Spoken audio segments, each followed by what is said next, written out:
Is this the best substrate for ball pythons? There's a lot of quality substrates that you can use for ball pythons, and some people are going to tell you that you have to use this one, or you have to use that one, or you're being cruel to your animal. But the reality is that's not always the case. So there's three things I'm usually looking for in a ball python substrate. I want to make sure that it's not something that they're going to suffer impaction from. I want to make sure that it's something that's going to hold humidity without molding, and ideally something that's going to have enough substance to it where they can kind of burrow in it a little. So the options that I normally go with are either going to be a cocoa chip, which is basically a coconut chip. I get it in a big breeder block, and you basically soak it in water. Or like a homemade mixture using like soil and sand and some coconut coir and stuff like that.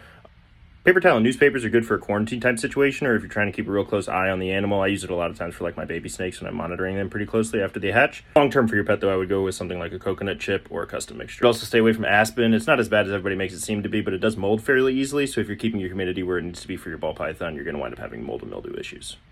And that's your Care Tip Tuesday.